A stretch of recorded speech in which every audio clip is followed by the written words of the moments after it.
And there's going to come a point into that a point in time when that money starts to slow down for whatever reason. It could be you start slowing down, you don't feel like doing what you're doing, and the money's not coming in as fast as it once did.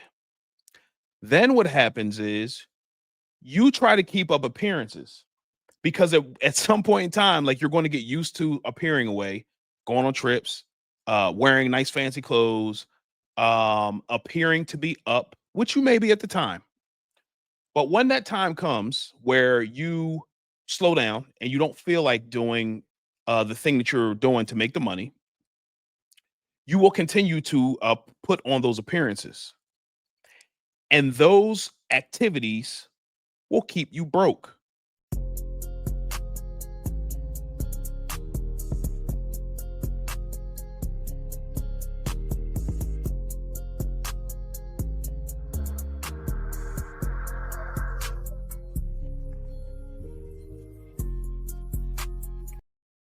Hey, family. This is Jay Willis coming back with another episode of Wealth is a Journey podcast. Guys, it's episode 132, 132 weeks of consistency, 132 weeks of getting it done. We outside. Guys, what I will say before we get started is to make sure that you guys are sending your questions in either through DM on Instagram, or if you want to put a question in the chat and ask a financial question, because I know a lot of people are scared to ask questions. A lot of people are afraid to appear like they are ignorant. And a lot of people don't know about finances. I talk to people about finances all the time. And I'm finding out more and more and more that people are asking the same questions about finances. So if they have the same questions, I'm sure you do as well. So do not be afraid to put your question in the chat, or you can DM me and then I'll read the question on the podcast and answer it. If you are a first time listener, watcher, subscriber, thank you so much for joining us. On this podcast, we talk about faith, family, and finances, among other things. If you are a return listener, watcher, subscriber, thank you guys so much for joining us again. Hopefully, we are adding value to your lives on the way to the M's, because as always, we are on the way to the M's. So, guys, the last episode we talked about there are three components that we need in order to be wealthy or in order to achieve anything. The first one is belief. Second one is planning. The third one is execution. So last week we tackled the belief piece. We cannot achieve anything until we first believe that we can achieve the thing. And then once we have that locked in and it's crystallized in our minds, then that's when we can start with the planning portion. So today we're going to talk about planning. This is a financial podcast, so we do talk about money quite often. And I think some of the wrong thinking is that we can out earn our bad spending habits. I'm here to tell you, if you are in that belief, you are wrong. The reason is things can things can be going well, and you could be making a lot of money and you could be spending a lot of money. And there's going to come a point into that a point in time when that money starts to slow down for whatever reason. It could be you start slowing down, you don't feel like doing what you're doing, and the money's not coming in as fast as it once did. Then what happens is you try to keep up appearances because at some point in time, like you're going to get used to appearing away, going on trips, wearing nice fancy clothes, appearing to be up, which you may be at the time.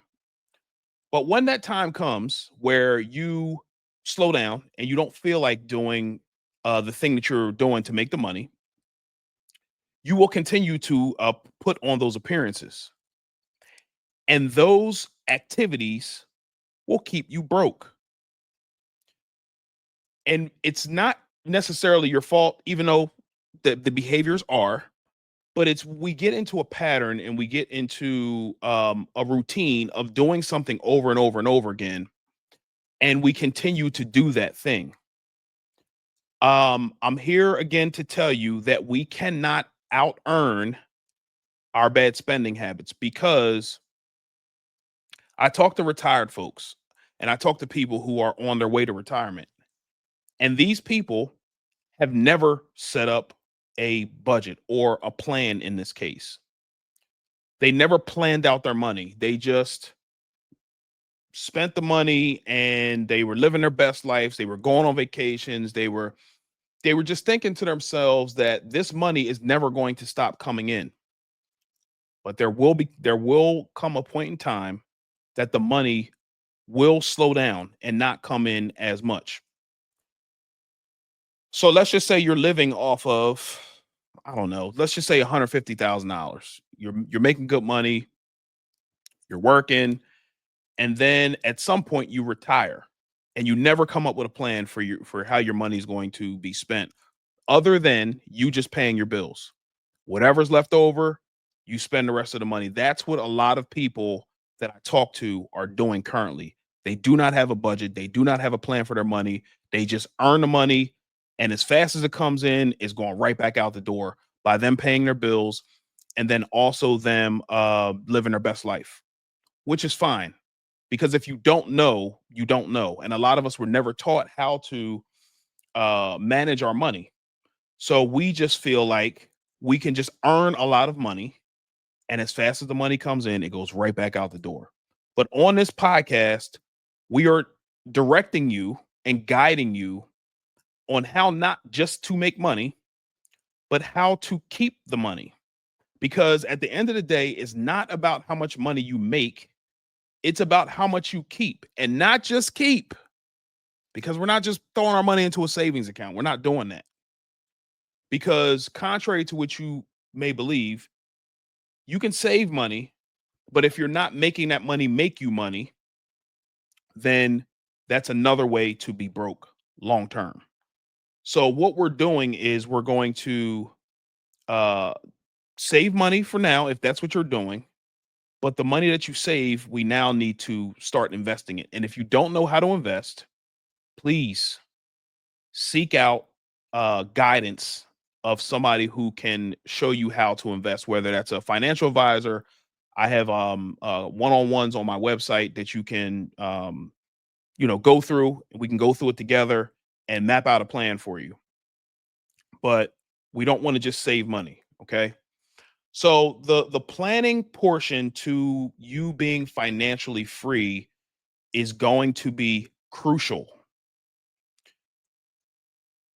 There are two people out here in this world. There are the people who grew up with not much, and they start making a lot of money, and then they're like, okay, well, I'm making a lot of money. Again, this is going to last forever. I'm going to blow the money. Then there's other people who may have grown up with money or not. They figured out, hey, I want to continue to have money. So they save their money. And then they have an idea. Well, if I'm saving the money, why not make the money make me more money? And then they invest the money. Now, those are the people who have a better chance of being well off long term. And that's the person that we're helping you to become on this podcast. So when we talk about the belief piece, we talked about that we need to have a burning desire of what we see for ourselves in the future. That's what we talked about on episode 131.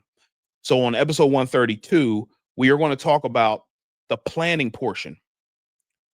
So once you figure out what you believe for yourself to be, whether it be debt free, whether it be buying a house, whether it be sending your kid to school debt free by setting them up with an investment plan, or it's being that pillar in your family to be financially sound so people can come to you to see exactly how you did what you did financially, so then they can duplicate what you did. And the only way that we're going to be able to do that is we're going to have to set up a budget. So when we say budget, you may say, oh, Tay, you know what? I budget currently. Okay. Let me explain what I'm talking about when I say budget. You have your income. You have all of your expenses. That is your mortgage, that is your car note, that is your student loans, credit cards, gas, electricity, gas for your car, um, lunch money for your kids, spending money for yourself. Like all of those things are itemized and categorized on some type of spreadsheet, or you write it down, things of that nature. And then after you have those items taken care of, whatever monies you have left, you want to snowball that money into the smallest debt.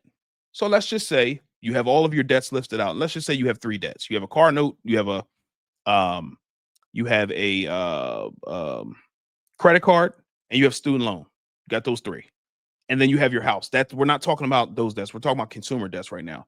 And let's just say your credit card bill is the lowest one. After you pay your minimum payments and you categorize and write down everything that you have as far as debt goes, and you have those three, whatever monies you have left over, I don't care if it's $5, I don't care if it's $100, $500. After you're done paying your minimum payments, the remaining money needs to go on that smallest debt, which will be the credit card in that case. And you repeat this month after month until the credit card is done. What I also meant to say in my list of things is your emergency fund. We have to save for an emergency fund as well, because as we're paying down the credit card that I just mentioned, we want to make sure that we're not using that same credit card again, because it's going to continue to put you further and further and further in a hole. So the emergency fund is going to help you not to use the credit card to go further and further into debt. Okay. So once we do that, and the credit card is then eliminated, then we want to roll the minimum payment that we were paying for the credit card, as well as the additional leftover monies that we had to dump on the credit card. And then we want to snowball that into, let's just say, the car loan, if that's the next debt. If your student loan is the highest debt, then you want to roll that into the payment that you were paying on a credit card into your car loan. And then when that's done, then you roll all of those payments that you were paying, the minimum payments, the extras, then into your student loan. There are so many things that this is going to help you out with long term. It's going to help you control your money. It's going to help you reduce and eliminate your expenses, your recurring expenses, like your debts. Okay. And then once those things are done, now you can get to investing. I said it on many podcasts before.